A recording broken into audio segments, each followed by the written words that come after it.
Schwarz lemma, பர்டிகுலராக CSCR net அந்த மாதிரி எக்ஸாம்ஸில் ரிப்பீட்டடாக கேட்பாங்க.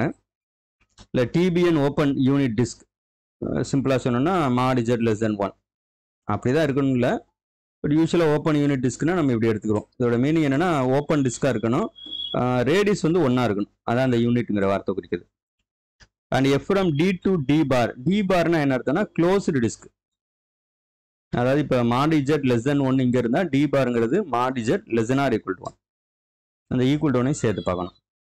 பட் இந்த டி பார் தான் இங்கே இருக்கணும் இல்லை, அதுக்கு பதிலாக சின்னு கொடுக்கலாம் அல்லது டின்னு கொடுக்கலாம். ஏன்னா டி பாருங்கிறது modulus of less than or equal to 1, D bar இருக்க வேண்டிய இடத்துல டி கொடுத்துருப்பாங்க. ஸோ அதுவும் ஓகே தான். இல்லைன்னா இப்படி கொடுத்துருப்பாங்க, சினா இங்கே set of complex number, C with mod f of z less than or equal to 1 கொடுத்துருப்பாங்க. ஸோ இதில் எப்படி கொடுத்தாலும் ஓகே தான். இந்த எஃப்ங்கிற ஆன்டி ஃபங்க்ஷனாக இருக்கணும். இது ஃபர்ஸ்ட் ஸ்டேட்மெண்ட் 1. இப்போ எஃப் ஆஃப் 0 ஈக்குவல் டு 0, இதை கண்டிஷனை செக் பண்ணணும் அல்லது அவங்களே கொடுத்துருப்பாங்க. எஃப் ஆஃப் 0 0 இருக்கணும். And mod f of z less than or equal to 1 on D, அந்த டியில் இருக்கிற எந்த இஜெட் எடுத்து சப்ஸ்டிட் பண்ணாலும் mod f of z less than or equal to 1 வரணும். தென் அப்படிலாம் இருந்துச்சுன்னா mod f of z less than or equal to mod z for all z in d. So இது ஒரு ரிசல்ட்டு 1. ரெண்டாவது and mod f dash of 0 less than or equal to 1. So ரெண்டு இடத்துலையுமே நமக்கு less than or equal to தான் வருது இங்கே. ஆனால் இந்த இடத்துல வந்து f of zனே போட்டிருக்கோம் ஜென்ரலாக, ஆனால் இங்கே போடும்போது பர்டிகுலராக 0ங்கிற நம்பர் போட்டிருக்கோம். ஸோ இந்த மாதிரி விஷயத்தை நம்ம நோட் பண்ணிக்கிறோம். ஒருவேளை இந்த மாதிரி நோட்டுல இருக்கிற மாதிரி note, if mod f of z equal to mod z for some z not equal to 0 இப்படி இருந்தாலோ, or if mod f dash of 0 equal to 1, அதாவது இதில் இன்இக்வாலிட்டியாக இருக்குது, ஒருவேளை அது ஈக்குவலாக இருந்துச்சுன்னா தென் அப்போ இந்த f of z எப்படி தான் இருக்கணும்னா சம் மல்டிபிள் ஆஃப் z தான் இருக்கணும். பட் இதில் சிங்கிற கான்ஸ்டன்ட் வந்து mod c ஈக்குவல் டு 1. இது சிம்பிளாக சொல்லணும்னா f of z equal to cz ஃபார்மெட்டில் இருக்கணும், where mod c equal to 1. சிங்கிறது கான்ஸ்டன்ட். ஸ்வார்ட்ஸ் லெமால இது ஒரு ஃபார்மெட். வேற எப்படி இருக்கலாம்? Number 2, if z equal to 0 is a 0 of order m, z equal to 0 is a 0 of order m அப்படின்னா m டைம்ஸ் அது 0 இருக்குன்னு அர்த்தம். ஃபார் எக்ஸாம்பிள் இப்போ ஆர்டர் 2ன்னு கொடுக்குறாங்கன்னு வச்சுக்கோங்க. ஆர்டர் 2ன்னு கொடுத்தா இமீடியட்டாக நம்ம என்ன பண்ணலாம்னா அந்த f of zல zக்கு பதிலாக 0 போட்டோம்னாலும் 0 கிடைக்கும். ஆர்டர் 2ன்னு கொடுத்துட்டதுனால f dash of 0வும் நமக்கு 0 கிடைக்கும். இந்த ரெண்டு கண்டிப்பாக இமீடியட்டாக நம்ம எழுதிடலாம். அதுதான் அந்த மாதிரி கொடுத்துட்டாங்கன்னா. அப்போ இதுலையுமே பார்த்தீங்கன்னா அந்த ஃபர்ஸ்ட்டில் சொன்ன மாதிரி f of 0 equal to 0ங்கிற கண்டிஷன் சாட்டிஸ்ஃபை ஆயிரும். தென் அப்படி இருந்துச்சுன்னா, இந்த கண்டிஷனில் இருந்துச்சுன்னா mod f of z less than or equal to mod z power m for all z belongs to d. And இது வந்து நம்ம ஏற்கனவே சொன்ன மாதிரி இன்இக்வாலிட்டி, இங்கே இருக்கிற மாதிரி முதல் இருக்கிற இன்இக்வாலிட்டிக்கு ஏற்ற மாதிரி அந்த மேலே இந்த லெட்டுன்னு போட்டிருக்கிறது காமன், அதனால இதை இங்கேருந்து இங்கே வரைக்கும் போட்டுட்டோம். இது வந்து காமன் எல்லா ரிசல்ட்டுக்குமே. ஸோ இது காமனாக இருந்து அதுக்கப்புறம் நம்பர் 1ல் வரும்போது அந்த இஃப் என்ன இருக்கோ அந்த கண்டிஷன் சாட்டிஸ்ஃபை பண்ணால் தென்னுக்கு அப்புறம் என்ன இருக்கோ அது நம்ம எழுதிக்கலாம் அப்படின்னு அர்த்தம், எடுத்துக்கலாம்னு அர்த்தம். இங்கே அதே மாதிரி if z equal to 0 is 0 of order m அப்படின்னு இருந்துச்சுன்னா mod f of z less than or equal to mod z power m, அந்த ஆர்டர் என்னவோ அந்த நம்பர் இங்கே போட்டுடலாம். அது ஒன்று. ரெண்டாவது என்னன்னா f mth derivative of 0, I mean mth derivative of f at 0, அது எப்படி இருக்குன்னா less than or equal to m factorial, அதோட மாடலஸ் வேல்யூ. இது ஒன்று. அப்புறம் தேர்டு ஃபோர்த் எல்லாமே இன்இக்வாலிட்டி தான். ஸோ இதுக்குமே இந்த மேலே நம்ம சொன்னது இருக்கணும். இந்த let D be an open unit disc அப்புறம் f from D to D bar இதெல்லாம் இருக்கணும். அப்படிலாம் இருந்துச்சுன்னா தான் நம்ம இந்த ரிசல்ட் அப்ளை பண்ண முடியும். mod f of z less than or equal to mod f of 0 plus mod z divided by 1 plus mod f of 0 into mod z. அப்புறம் fourth result mod f dash of z less than or equal to 1 minus mod f of z square divided by 1 minus mod z square.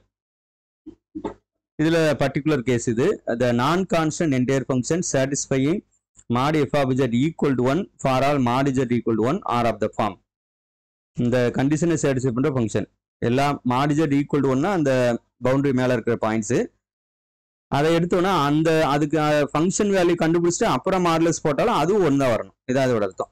So இது வந்து z இங்கேருந்து எடுக்கிறோம் இந்த கண்டிஷனில் இருக்க மாதிரி. For எக்ஸாம்பிளுக்கு இது சர்க்கிள் இல்லையா, சர்க்கிள் மேலே அந்த பவுண்டரியிலேருந்து ஒரு z எடுத்து f of zல சப்ஸ்டியூட் பண்ணி மாடலஸ் போடுறேன், அதுவும் எனக்கு அதே 1 தான் வரும். அப்படி வந்துச்சுன்னா இப்படிப்பட்ட ஃபங்க்ஷன்லாம் என்ன ஃபார்மெட்டில் இருக்குன்னா இப்படி தான் இருக்கும்.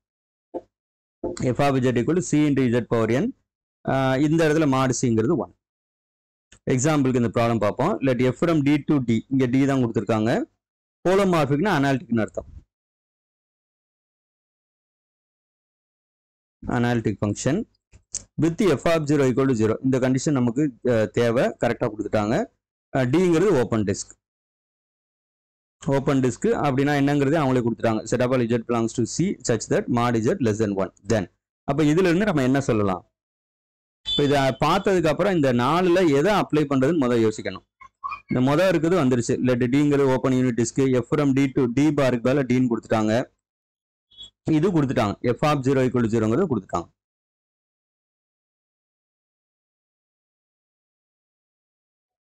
அப்போ நம்ம ஃபர்ஸ்ட் ரிசல்ட் அப்ளை பண்றோம். ஃபர்ஸ்ட் ரிசல்ட் என்ன சொல்லுது அப்படின்னா mod f of z less than or equal to mod z. இதான் ரிசல்ட் நமக்கு. இப்போ நான் ரவுண்ட் பண்ணிட்டு இருக்கதான் ரிசல்ட். அது ஒன்று ரிசல்ட், இது ஒரு result. Mod f dash of 0 less than or equal to 1. இங்கே நான் எழுதுறேன் அதை. இப்போ இதுல இருந்து நம்ம உடனே இமீடியட்டா என்ன கொண்டு வரலாம்னா mod f of z less than or equal to mod z. இது ஒரு ரிசல்ட் கொண்டு வரலாம். ஒன்று. இன்னொரு ரிசல்ட் என்ன வரலாம்னா மாட் எஃப் டேஸ் ஆஃப் 0. இந்த 0ங்கிற பாயிண்ட்ல எஃப் டேஸோட value less than or equal to 1 தான் இருக்க முடியும். ஃபர்ஸ்ட் ஆப்ஷன் பார்க்குறோம். இது mod f dash of 0 equal to 1 இருக்கு. ஆனால் நமக்கு வந்து less than or equal to 1 தான். அப்போ இந்த ஆப்ஷன் வந்து ஃபால்ஸ். செகண்ட் கம்பேர் பண்ணி பார்க்குறோம். இங்கே இஜெட் இருந்தால் இங்கே இஜெட் வரணும். 1/2 இருக்கு, 1/2. So correct. தேர்ட் ஆப்ஷன் இங்கே 1/2 இருக்கு, ஆனால் இங்கே 1/4 இருக்கு. Mod f of 1/2 less than or equal to 1/2ங்கிறது நம்ம கண்டிப்பாக தெரியும். ஆனால் அது less than or equal to 1/4 இருக்குமான்னு தெரியாது. அதனால இது வந்து ஃபால்ஸ்.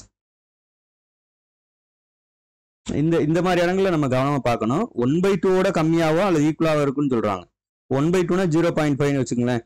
அப்போ மாட் எஃப் ஆஃப் 1/2 வந்து 0.5ஓ அல்லது 0.5ஓட கம்மியாவோ இருக்கலாம்னு தான் சொல்றாங்க.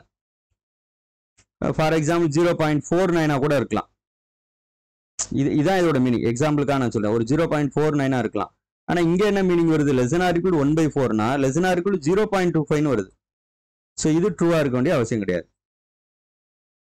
அப்புறம் fourth one f dash of 0 less than or equal to 1/2 இருக்கு. ஆனால் நமக்கு என்னன்னா 1 தான் இருக்கணும். அப்போ இது வந்து ஃபால்ஸ். அப்போ இந்த செகண்ட் மட்டும் தான் கரெக்ட் இந்த கொஸ்டினுக்கு. Option 2 mod f of 1/2 less than or equal to 1/2. Evaluate integral over C e power z dz வேற சிங்கிற சர்க்கிள் வந்து modulus of z equal to 1. இதை பார்க்கவே வேண்டியதுல கண்ணை மூடிட்டு இதோட ஆன்சர் 0ன்னு போட்டலாம். ஏன்னா இ பவர் இஜெட் இந்த உள்ள இருக்க இன்டெகிரண்ட் இருக்கு இல்லையா, இ பவர் இஜெட்ங்கிறது entire function. Entire function means analytic everywhere. அப்போ by Cauchy's integral by Cauchy's fundamental theorem integral over c f of z dz equal to 0. அவ்வளோதான். இ பவர் இஜெட்ல அனாலிட்டிக் எவரிவேர். நீங்க இந்த சர்க்கிள் என்ன கொடுத்தாலும் சரி இந்த வேல்யூ வந்து எப்பவுமே 0. அதே மாதிரி 9th one integral over C log z dz equal to இந்த ஆன்சர் வந்து 2πi. பட் அதை எப்படி கொண்டு வரோன்னு பாருங்க. இதுல சிங்கிறது மாட் z ஈக்குவல் டு 1.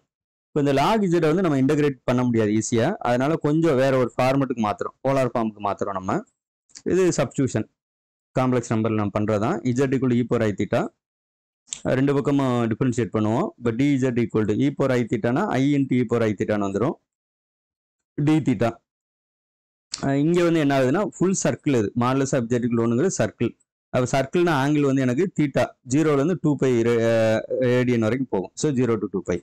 அப்போ given integral equal to integral 0 to 2π log of இஜெட்டுக்கு பதிலாக இ பவர் ஐ தீட்டா போட்டுக்கிறோம். இந்த டிஇஜெட்டுக்கு பதிலாக i into e power i theta d தீட்டான்னு. Log e power i theta அதை எப்படி எழுதிக்கலாம்? ஐ தீட்டா முன்னாடி வந்துடும், லாக் ஏன்னு வந்துடும் இல்லையா. ஸோ லாக் ஏங்கிறது 1. அதனால தான் இந்த இதை விட்டாச்சு. லாக் ஏங்கிறது 1 இந்த இடத்துல. ஸோ ஐ தீட்டா இதுலேருந்து வந்த ஐ தீட்டா இப்போ ஏற்கனவே இருக்கிற ஐ, அப்புறம் இங்கே இருக்கிற இ power i theta into D theta. இந்த ஐ இன்ட்டு ஐ வந்து என்ன ஆகும்னா ஐ ஸ்கொயர்னு வந்துடும். ஸோ ஐ ஸ்கொயருங்கிறது -1. அதனால தான் இந்த இடத்துல இந்த மைனஸ் வந்துடுது. இப்போ ரிமைனிங் இருக்கிறத எழுதியாச்சு. இந்த மைனஸ் அப்படியே வெளியில் இருக்கட்டும். ஸோ இதை வந்து என்ன பண்ணலாம் அப்படின்னா பெர்னோலிஸ் ஃபார்முலா தீட்டாவை அப்படியே வச்சுக்கிடுவோம். இ பவர் ஐ தீட்டாவை இன்டெகிரேட் பண்ணுறோம். இப்போ இ பவர் ஐ தீட்டாவை இன்டெகிரேட் பண்ணோம்னா இ power i theta by i அப்படின்னு வந்துடும். அடுத்த ஸ்டெப்பில் இந்த முதல் இருக்கிற தீட்டாவை டிஃபரன்ஷியேட் பண்ணணும் வித் ரெஸ்பெக்ட் டு தீட்டா தான். இப்போ theta with respect to theta differentiate பண்ணோம்னா 1ன்னு மாறிடும். E power i theta by ஐயை இன்டகிரேட் பண்ணணும். இப்போ இப்போ ஒரு இ பவர் ஐ தீட்டா போட்டுட்டு டிவைடட் பை இப்போ ஒரு ஐ வரும். அப்போ ஐ ஸ்கொயர் ஆகுது. அதாவது e power i theta by i 1/i அப்படியே இருக்கும். இப்போ e power i theta integrate பண்ணும்போது e power i theta by i வரும். ஏற்கனவே ஒரு ஐ இருக்கிறதுனால நம்ம ஐ ஸ்கொயர்னு எழுதிருக்கோம். இதுக்கு அடுத்த ஸ்டெப் என்ன ஆகும்னா, எனக்கு இந்த 1 டிஃபரன்ஷியேட் பண்ணும்போது 0 ஆயிரும் இல்லையா, அதனால ஸ்டாப் பண்ணிடலாம். ஓகே, அப்போ இந்த ஸ்டெப் நான் இங்கே எழுதுறேன். அப்போ திஸ் இஸ் ஈக்குவல் டு, வெளியில் ஒரு மைனஸ் இருக்கு, 2π சப்ஸ்டியூட் பண்ணுவோம் முதல்ல. அப்போ தீட்டாவுக்கு பதிலாக 2π, அப்போ 2π இன்ட்டு இ பவர் ஐ 2π, இங்கே ஒரு டிவைடட் பை ஐ இருக்கு, so divided by i minus இங்கே e power i theta by i square. I ஸ்கொயருக்கு பதிலாக என்ன போட்டலாம், -1 போட்டலாம். அப்போ இது வந்து ப்ளஸ் இ பவர் ஐ 2π இப்படி வந்துடும். அப்பர் லிமிட் போடும்போது மைனஸ் லோயர் லிமிட். ஆக்சுவலாக வந்து இப்படி நான் ப்ராக்கெட் போட்டுக்கிறேன் இங்கேருந்து இங்கே வரைக்கும். ஸோ இப்போதைக்கு நான் அப்பர் லிமிட் மட்டும்தான் போட்டிருக்கோம். இந்த ப்ராக்கெட் வேறு ப்ராக்கெட் போட்டுக்கிறேன். ஸோ இப்போ அப்பர் லிமிட் போட்டது வரைக்கும் ஒரு ப்ராக்கெட்டு இந்த மாதிரி, அப்புறம் மைனஸ். இப்போ லோயர் லிமிட் போடுவோம். லோயர் லிமிட் 0 இருக்குது. அப்போ இந்த எனக்கு முதல் டேர்ம் 0 ஆயிரும். மைனஸ் அகைன் இந்த ஐ ஸ்கொயர் ப்ளஸ் தான், அப்போ plus E power i theta e power 0 இப்படி வந்துடும். இந்த ப்ராக்கெட் இங்கே க்ளோஸ் பண்ணுறேன். இது வந்து ஆக்சுவலாக அந்த மைனஸ்க்காக. அப்போ that is equal to minus 2π